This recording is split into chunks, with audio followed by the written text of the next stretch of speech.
श्रीमद् भागवत महापुराण के दसम स्कंद के अंतर्गत श्री सुखदेव मुनि जी महाराज राजा परीक्षित को प्रभु की पावन गाथा श्रवण करवा रहे हैं। परीक्षित के पास बहुत कम समय है, चंद ही श्वास शेष है। दसम स्कंद के पूर्वार्ध में तपोमूर्ति श्री सुखदेव मुनि जी महाराज ने राजा परीक्षित को जब यह बताया कि भगवान श्री कृष्ण जी का और दाऊ जी का उपनयन संस्कार हुआ, तदुपरांत वो गुरुकुल में चले गए। प्रभु श्री कृष्ण गुरुकुल में तो है, लेकिन उनका मन अब भी वृंदावन में है। वो तो रस का असंकुल सागर है, जहां भी उनकी एक बूंद गिरे शुष्क धरा भी मानो रसमय हो जाए। प्रभु श्री कृष्ण जब तक गोकुल में थे, गोप क्या, ग्वाले क्या, यमुना की थिरकती लहरें क्या, सारी प्रकृति ही रस विभोर हो गई। उन्हें प्रभु के पावन चरण कमल जब मथुरा में पड़े तो मथुरा वासियों के हृदय को भी उन्होंने आनंद से सींच दिया। आज गुरुकुल में है, अपने गुरुदेव की सेवा भी करते हैं और गुरु जी से शिक्षा भी ग्रहण करते हैं। दिन तो गुरु जी से पाठ ग्रहण करने में व्यतीत हो जाता है, लेकिन गुरुकुल में श्री कृष्ण जी की रात काटे नहीं कट रही है। बार बार वही दृश्य उनके सामने, मैया रोती बिलखती आ रही थी।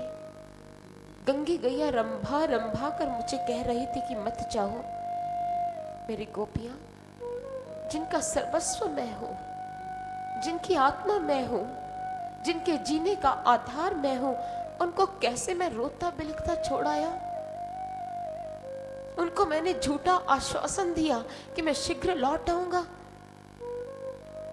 प्रत्येक रात्रि श्री कृष्ण जी की इन्हीं स्मृतियों में व्यतीत होती और रात के साम्राज्य में, उस सन्नाटे में कृष्ण फूट फूट कर रोते। दाऊ भैया समझाते, भोर होती, फिर गुरु जी की सेवा करने में, गुरु जी से पाठ ग्रहण करने में समय निकलता, लेकिन फिर अगली रात वही स्थिति हो जाती। और गुरु जी की गौओं को जब चारा डालते तो हमारे कृष्ण गौओं के कंठ में भुजाएं डालकर फूट फूट कर रोते, मानो वृंदावन में रंभा रही गौओं के अश्रु श्याम के नेत्रों से ही निर्गत हो रहे हो। कृष्ण को एक एक गैया की याद आती, जिनका वो अपने हाथों से श्रृंगार किया करते थे, जिनको अपने हाथों से चारा खिलाया करते थे। कृष्ण की पीड़ा बढ़ती चली जा रही है। दोनों भाई शिक्षा ग्रहण कर जब गुरुकुल से राजमहल में गए, तब मथुरा में रोहिणी जी का आगमन हुआ। कृष्ण ने कहा, रोहिणी मैया, वृंदावन में सब कैसे है? सब कुशल तो है? मेरी मैया ठीक है? वो रोती तो नहीं है? मेरी गोपियां, जिनकी आत्मा मैं हूं, मेरी गंगी गैया ठीक है? मैया कुछ बता तो सही, कुछ बता क्यों नहीं रही है? रोहिणी मैया ने कहा, क्या बताऊं? क्या सुनना चाहता है तू? कि सारे वृंदावन को, सारे ब्रज को तुमने अपने विरह की आग में जला डाला है, ये सुनना चाहता है? तुम्हारी गोपियां तुम्हारे विरह में रो रो कर पागल हो चुकी है, ये जानना चाहता है? तुम्हारी गंगी गैया ने तृण चढ़ना छोड़ दिया है, ये सुनना चाहता है? एक दिन इंद्रकृत प्लावन से तूने सारे ब्रज की रक्षा की थी, लेकिन आज विरह वेदना की बाढ़ में तूने सारे ब्रज को डुबो दिया है रे। किसका हालचाल पूछता है? उजड़ गया है तेरा ब्रज तेरे बिना। मां सदा के लिए मानो पतझड़ ने डेरा डाल लिया है। जहां तू नहीं है वहां बसंत कैसे हो सकती है रे? मेरे से ब्रज की हालत मत पूछ, कन्हई हालत मत पूछ। रोहिणी मैया के मुख से ये बात सुनकर कृष्ण फूट फूट कर रोए। आज दाऊ भैया के पास कोई शब्द नहीं कि वो कहना को सांत्वना दे पाए। उन्होंने उद्धव जी को बुलाया उद्धव जी, अब कृष्ण को आप ही समझाइए। उद्धव ने कहा, कृष्ण, क्या हमारी सेवा में कोई कमी रह गई है? आप हमसे संतुष्ट नहीं है? बताइए कृष्ण, बताइए। कृष्ण का क्या बताऊं? बात सेवा की नहीं है उद्धव, बात तो मन की है। ये मन बार बार वृंदावन की ओर जाता है।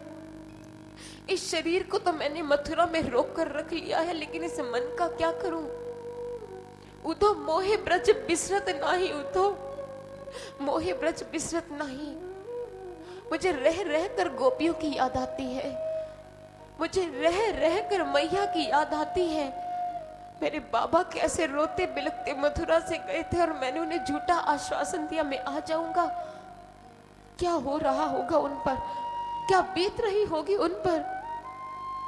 उद्धव, ऐसे करो, तुम ब्रज जाओ, मेरी गोपियों को समझाना वेद वेदांत का उपदेश, मेरी मैया को सत्संग सुनाना। जाओ उद्धव, जाओ। मेरी गोपियां जब तक मुझे नहीं भुलाती, मैं भी उन्हें कभी नहीं भुला सकता।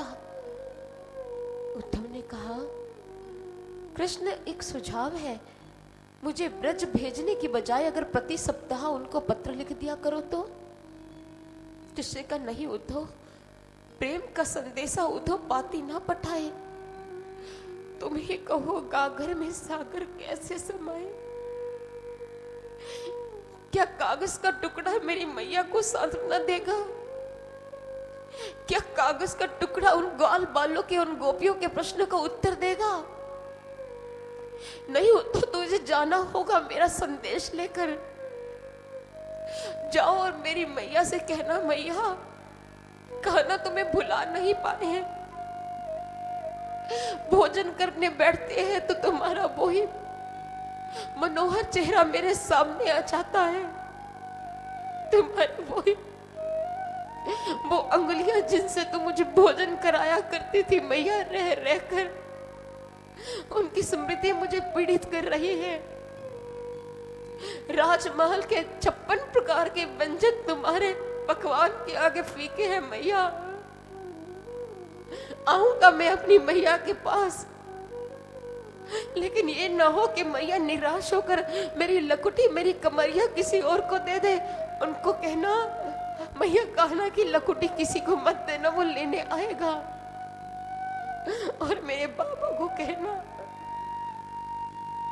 बाबा, तुमने मुझे बहुत प्यार दिया है, मेरे जीवन का एक ही तो वरदान है, वो हो तुम। तात के रूप में मुझे ऐसा लगा कि मुझे भगवान मिले हैं। मैंने बाबा को अपने जीवन में बहुत पीड़ित किया होगा। बाबा को कहना, कान्हा अब परेशान नहीं करेगा, लेकिन तुमसे मिलने जरूर आएगा। मेरी गोपियां, जिनके प्राण मुझसे मिलने के लिए व्याकुल हो रहे हैं, उनको अच्छी तरह समझा कर आना। उद्धव, तुम्हें जाना पड़ेगा। उद्धव ने कहा, तुम्हारी आज्ञा शिरोद्धार है कृष्ण, शिरोद्धार है। कृष्ण ने उद्धव को अपना पीतांबर पहना दिया, अपने गले से माला उतारकर उद्धव के गले में डाल दी, जाने के लिए अपना रथ दिया, और जब अपने आभूषणों से, अपने श्रृंगारिक साधनों से उन्होंने उद्धव का श्रृंगार किया, तो उद्धव ने कहा, क्या कर रहे हो कृष्ण तुम? मुझे इस पहरावे में देखेंगे तो उनके ऊपर क्या बीतेगी? ऐसा तो तब किया जाता है जब किसी को किसी बात की स्मृति दिलवानी हो, जब वो तुझे भूल ही नहीं पाई है। तो ऐसे श्रृंगारिक साधन, इन वस्त्रों का क्या अर्थ है? और अगर विरह का कानन फूट गया तो पूरा वन बनकर ही दम लेगा। कृष्ण संभाल नहीं पाओगे उन्हें। कृष्ण ने मानो बस आज हट कर ली हो कि तुझे जाना है तो इसी तरह जाना है। उद्धव जब जाने लगे तो मन में एक विचार ने जन्म लिया, न जाने कितना समय लगेगा, उतना समय कि अपने स्वामी की सेवा से वंचित रहूंगा। तो कृष्ण ने कह दिया, उद्धव, लेकिन तुम्हारे मन में ये विचार चल रहा है कि तुम सेवा से वंचित हो रहे हो, तो ये निराधार है। तुम मुझे छोड़कर नहीं जा रहे, तुम तो मुझे पाने जा रहे हो। उद्धव, तुम्हें नहीं पता तुम मुझे पाने जा रहे हो। और उधर